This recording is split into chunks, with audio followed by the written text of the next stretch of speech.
This is the Tom Bigby Tales. I'm your host, Shannon Evans.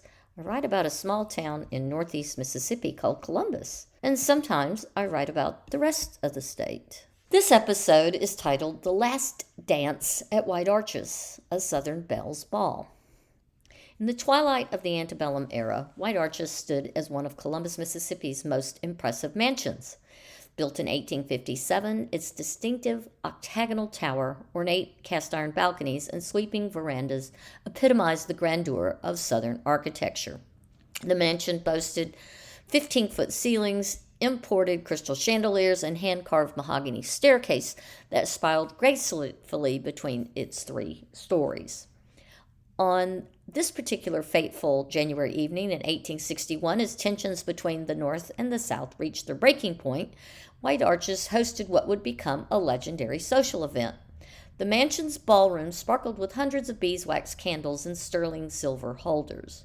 Ladies floated in hooped silk gowns and Belgian lace. Confederate officers in newly pressed gray uniforms attended to the ladies.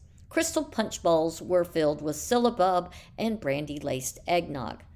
This was to be a send-off for the boys and a means to cheer up the daughter of the Harrises, Mary Oliver, who was so depressed over the idea of war. Mary Oliver Harris, daughter of prominent General William Harris, allegedly made her society debut that evening. Witnesses described her as wearing an ivory silk gown with buttons made of pearl. Her dark hair was arranged with orange blossoms and white ribbons. She danced every set of the Virginia Reel and the Cotton Ball Waltz. She was described as particularly elegant during the Grand March. Legend states that after hours of dancing and socializing, Mary sought solitude on one of White Arches' iron balconies. The temperature that night was declared to have dropped to an unusually cold 28 degrees Fahrenheit, and her thin ball gown offered little protection. What followed was a rapid decline. Her initial symptoms appeared within days, and the family physician diagnosed severe pneumonia.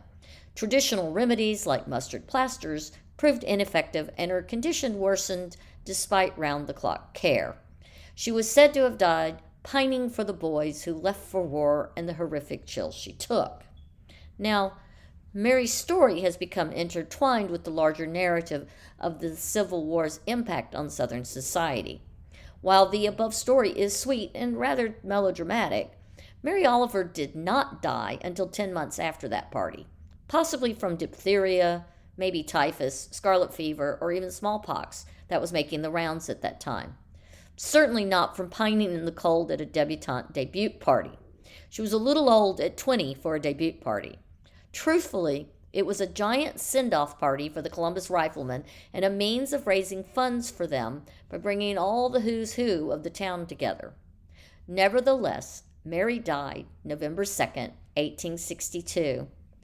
Her funeral notice, preserved at White Arches, reads in part, "Dear daughter and sister, we think of thee still." While White Arches continues to draw visitors interested in both its architectural significance and its poignant history, the mansion features Mary's room, her diary, and some personal effects.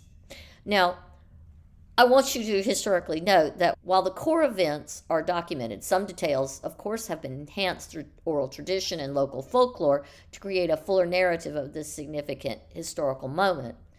But it does not negate the truth of the matter, which was Mary didn't die because of being exposed to the cold at that party. She died almost a full year later in November of 1862. Thank you for coming on my podcast, The Tom Bigby Tales. Until next time.